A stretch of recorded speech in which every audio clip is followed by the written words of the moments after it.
자동차 관련 신문 뉴스를 기반으로 또 한번 이야기를 해볼까 합니다. 첫 번째는 한국타이어, 화물연대, 강성노조. 이번에는 한국타이어가 파업 얘기가 났어요. 그래서 현재 울산 3공장이 타이어 수급 문제로 지금 딜레이가 되고 있다, 이런 얘기가 좀 나오고 있네요. 한국타이어 탑재 차종은 현대차에서는 베뉴, 산타페, 아반떼, 코나, 캐스퍼가, 기아차는 모하비, 레이, 스포티지가 영향이 좀 있을 것 같다고 합니다. 다음은 요소수가 온라인으로 다시 판매가 돼서 지난달에 있었던 어려움들은 일단락된 것 같다, 이런 내용 같습니다. 한국, 미국, 일본 브랜드가 픽업 트럭 시장에서 요즘 집중이 되고 있다, 이런 거고요. 현재까지는 렉턴 스포츠가 거의 쌍용차를 먹여 살리다시피 했다고 한다면, 지금 콜로라도라든지 앞으로 나올 이제 리비안이라는 전기차 모델이 앞으로 들어올 가능성이 있다. 그래서 픽업 트럭에 대한 이런 이슈들이 있어 보입니다. 자, 그리고 지난번에도 말씀드렸지만 전기차 보조금 내려간다, 이런 내용을 말씀드렸는데, 2022년부터 보조금에 대한 개정안이 나왔어요. 그래서 현재 21년에는 보조금이 차량 가격이 6천만 원 이하일 때는 보조금이 100% 지급, 그리고 6천에서 9천까지는 50% 지급, 그 다음 9천만 원 이상일 때는 보조금 제외, 그리고 국고 보조금은 800만 원에 지역 보조금이 합쳐서 보통 1200, 1300 이런 식으로 보조금이 결정이 났다면, 2022년부터는 차량 기준이 소폭 내려가서요, 5,500만 원 이하, 그리고 5,500에서 8,500, 8,500 이상 이런 식으로 차량 가격이 내려가고요. 그리고 보조금 자체도 100만 원 정도 최대 내려간다, 이렇게 참고하시면 될 것 같습니다. 자, 그래서 어쨌든 이런 부분 때문에 고가 차량들이 보조금이 줄어드니까 실질적으로 소비자 입장에서는 차량 가격이 올라가는 느낌 생기겠죠. 그래서 아마 여기에 가격이 맞춘 마이너스 옵션 차량이 나오지 않을까, 이렇게 보여집니다. 그리고 자동차 회사들은 차량 가격을 최근에 많이 올렸는데, 이런 부품사들은 상당히 힘들어지고, 그 자동차에 들어가는 부품 자체가 전기차로 지금 빠르게 넘어가면서 기존에 들어갔던 부품의 거의 대부분이 전기차에는 들어가지 않다 보니까, 그런 부분 때문에 현실적으로 자동차 산업들, 부품사들이 힘들어하고 있다, 이런 뉴스입니다. 다음은 가구당 여윳돈이 한 310 정도 생겨서 차를 살까 주식을 투자를 할까, 이런 주제의 뉴스입니다.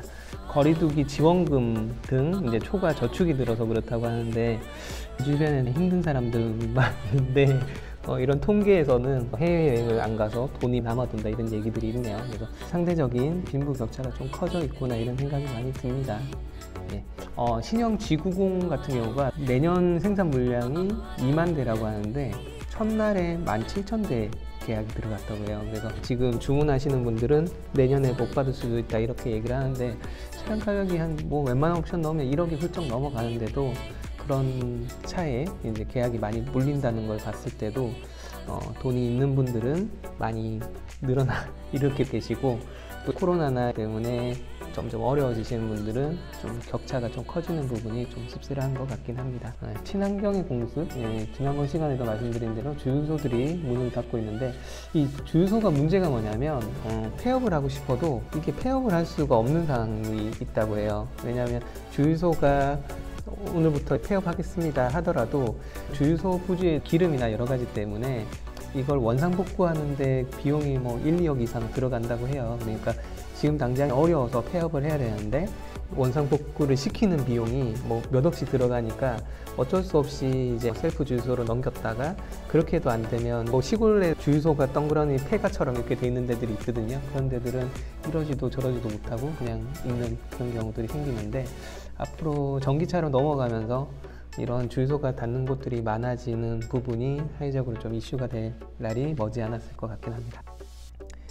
친환경차가 점점 등록 대수가 늘어나면서, 그리고 최근에 요소수나 여러 가지 이슈 때문에 디젤차를 좀 꺼려 하시는 문화가 생겼잖아요. 18년도에는 거의 한 3배 이상의 시장이었는데 점점 격차가 줄어들고 하면서 올해 11월 기준에서는 거의 4만 대 정도밖에 차이가 안 나거든요. 그래서 아마 내년쯤 되면 이 추세가 역전될 걸로 예상이 되고, 이렇게 되면 점점 이제 디젤의 수요는 줄어들고 점점 친환경 차량이 이제 시대적인 현실로 점점 올 것 같긴 합니다.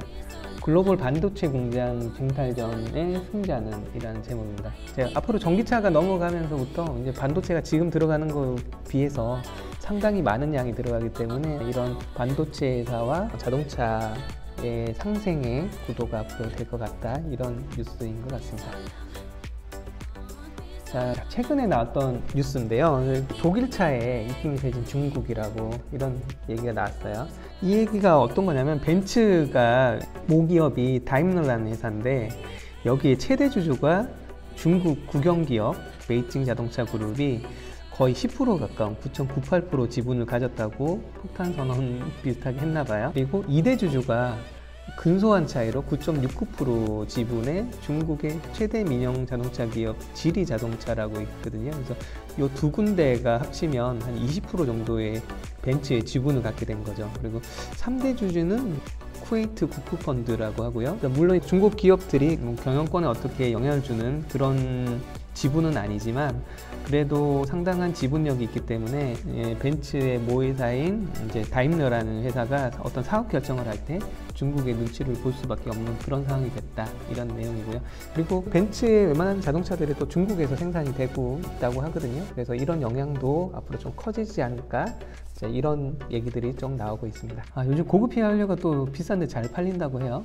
거의 한 200% 정도 가까이 올랐다고 하는데 기름값이 보통 한 200원 이상 비싼데도 지금 고급유가 많이 팔린다고 해요. 보통 이제 수입차를 타시는 분들이 고급 휘발유를 많이 넣는다고 하니까 이런 부분도 빠르게 성장하고 있다고 합니다. 현대자동차가 친환경차 판매율이 10%를 돌파했다고 합니다. 그 점 내년에 후년부터는 본격적으로 이런 친환경 모델의 비율이 좀 더 높아지지 않을까, 이렇게 보여진다고 합니다. 미국 차가 연비가 안 좋기로 유명하잖아요. 배기량이 높고 등치도 크고 이런 게 일반적으로 미국 차라는 상식이 있었는데 미국도 연비를 생각해야 되는 그런 시장이 됐고요. 탄소 배출 규제 강화로 인해서 앞으로 미국 차도 연비가 확 좋아질 거다, 이런 내용의 뉴스가 나왔습니다.